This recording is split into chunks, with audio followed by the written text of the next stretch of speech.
The Last of Us Partie 2, le jeu vidéo lui-même, avait déjà provoqué des réactions fortes chez les joueurs, pour ne pas dire une forme de polémique, du fait de sa narration volontairement clivante. L'adaptation d'un tel jeu ne peut-elle être une réussite que si elle aussi suscite des réactions vives et des avis contrastés, ou au contraire doit-elle tenter de mettre tout le monde d'accord? Je ne suis pas vraiment sûr que les personnages de The Last of Us partagent ce point de vue, mais la fin du modèle de civilisation dominant a au moins un bon côté. Les claviers, les écrans, les livres audio, difficile de s'en passer, pourtant la Terre tourne sur elle-même et autour du Soleil, et nous avons la plupart du temps les deux pieds dessus, sur la Terre, pas sur le Soleil. Faire l'expérience du monde physique était initialement aussi évident pour l'humain que de respirer, mais depuis que nous projetons notre attention sur Internet via un écran, souvent portable, notre interface au réel a changé. Entre matière brute, sensations entre les doigts et inspiration de l'esprit, le stylo est un instrument dont l'expérience se raréfie, alors autant la rendre spéciale, esthétique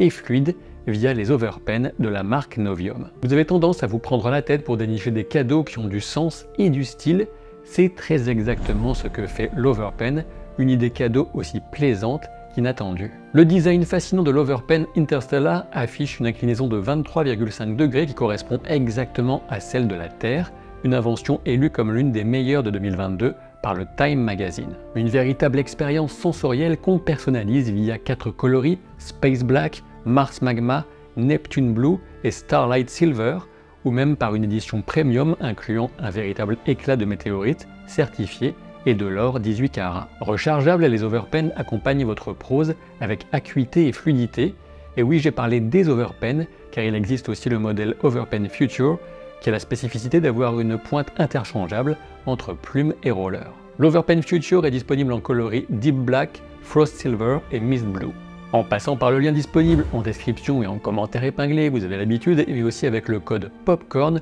vous bénéficierez d'une réduction exceptionnelle de 20%, qui ne durera que 48 heures sur les overpens et les accessoires. Vous pouvez aussi directement scanner le QR code affiché à l'écran. Passé ce délai de 48 heures, il y aura toujours une promotion, mais plus faible. C'est donc une opportunité à saisir dès que possible, pour votre plaisir ou pour celui si particulier d'offrir un si bel objet.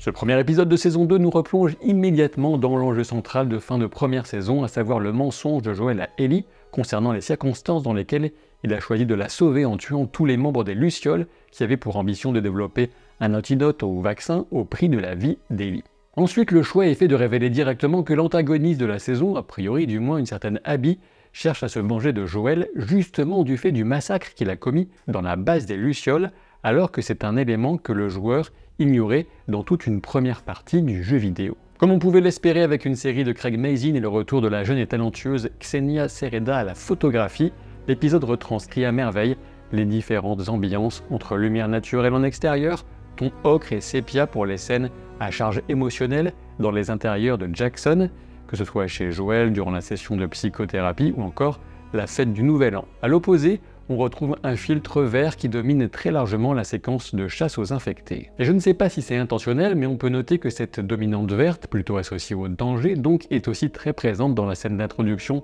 d'Abby et de ses amis, du simple fait de l'environnement très végétal. Nous voici donc 5 ans plus tard, ce qu'on pourrait sans doute considérer comme les 5 meilleures années pour Joel, depuis un moment du moins, même s'il reste rongé par une culpabilité qu'il ne s'avoue même pas à lui-même. L'épisode a pour mission d'établir les enjeux de la saison en termes d'opposition, de relations sentimentales et du danger que représente la nouvelle capacité d'adaptation des infectés. On distingue 2 relations absolument centrales, avec Ellie comme point focal bien sûr, puisqu'il s'agit d'elle et Joel d'une part, et elle et Dina de l'autre. Tout l'épisode est parsemé d'éléments qui ne font que souligner la façon dont la manière d'être de Joel a pu influencer et façonner Ellie, tout en soulignant combien elle s'efforce de prendre ses distances, à n'en pas douter car son intuition lui dit que Joel lui a menti, qu'il n'y avait pas d'autres immunisés chez les Lucioles et que ces dernières n'avaient pas abandonné l'idée d'une forme de vaccin. Les scènes servant de parallèle entre Ellie et Joel sont nombreuses, on le voit bricoler et réparer, et on sent qu'elle en est aussi clairement capable avec le plan sur son établi au garage,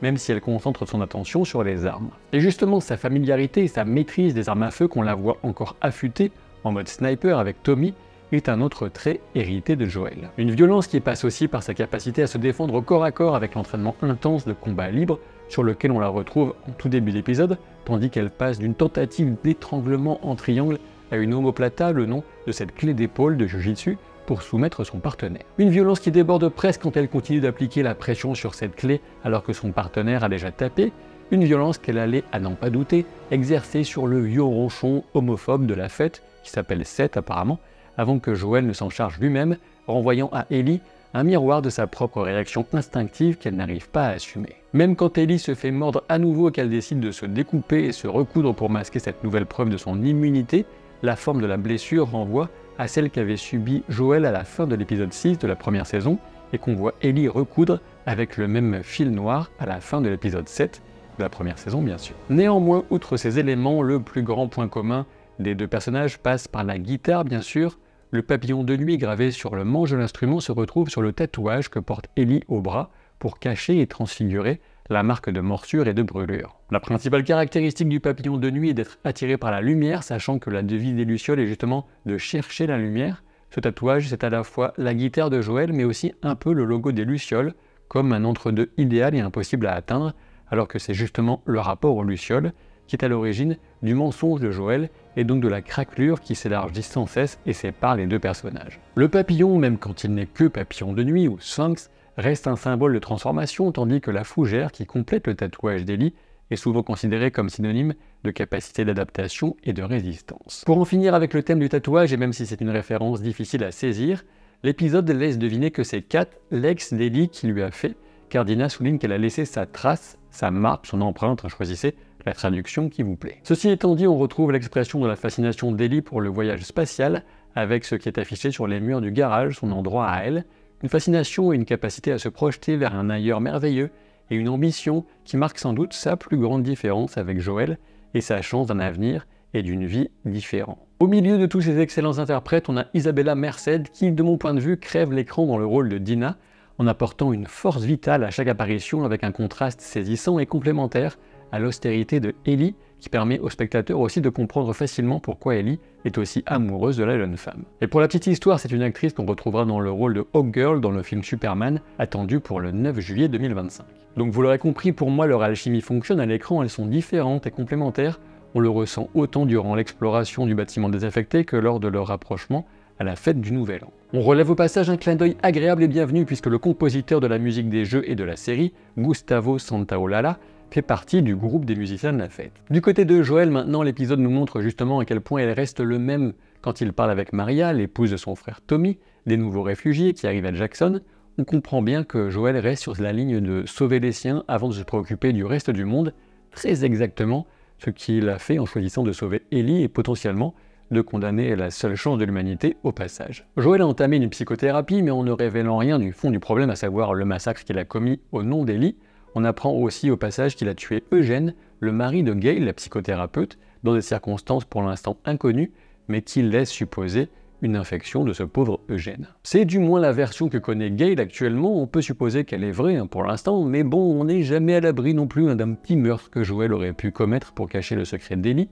Il se présente comme le sauveur d'Ellie, comme celui qui a fait ce qu'il devait, et c'est un point de vue qu'on peut certes comprendre, mais qui n'enlève rien au massacre qu'il a commis, pour ne laisser aucune possibilité à quiconque de poursuivre Ellie. Et c'est là bien sûr que réside toute la question, Joel est-il un héros ou un monstre? Justement, quand il demande à son neveu, Benjamin, s'il abat des monstres, l'enfant tire sur Joel pour jouer, ce qui désigne symboliquement l'oncle comme un monstre potentiel. Le dernier enjeu introduit par l'épisode est celui de Sweet Tooth, puisque c'est ainsi que j'ai envie de baptiser cette infectée intelligente qui prend Ellie par surprise et annonce une menace bien plus insidieuse pour les survivants, menace confirmée par les appendices de Cordyceps, passant par les canalisations envahies de végétation. Si vous ne connaissez pas cette référence que je viens de faire, Sweet Tooth, c'est une série Netflix autour d'un enjeu de remplacement de l'humanité par la nature et ses créatures, qui fait un petit peu écho au cataclysme désinfecté de The Last of Us. Dans l'ensemble, s'il peut être considéré comme lent, pour ma part je dirais que l'épisode prend le temps à bon escient pour réinstaurer notre attachement à Joel et Ellie, tout en développant celui qu'on peut avoir pour la relation entre Dina et Ellie. Je ne me suis pas ennuyé, j'apprécie l'ambiance et la double menace pesant sur Jackson et Joel, ce qui promet sans doute un épisode 2 bien plus violent. On peut noter que cette saison ne comptera que 7 épisodes, un choix un peu périlleux avec un découpage de l'adaptation du jeu numéro 2 en 2 voire 3 saisons. Quoi qu'il en soit, on a la certitude qu'il y aura bel et bien une saison 3 au moins, reste à voir si ce sera la dernière, sachant que l'éventualité d'une 4e a été évoquée par ses créateurs. Et surtout, n'oubliez pas qu'en passant par le lien disponible en description et en commentaire épinglé et avec le code POPCORN, vous bénéficierez de 20% de réduction sur les stylos Novium, les Overpen, 20% pendant 48 heures. Ensuite, la réduction diminuera, donc c'est vraiment une occasion à saisir, notamment si vous voulez faire des cadeaux ou simplement un cadeau à vous-même. Donc allez-y. Je vous donne rendez-vous très vite pour de nouvelles aventures et bien sûr au plus tard dès lundi prochain pour le 2e épisode de The Last of Us. Salut!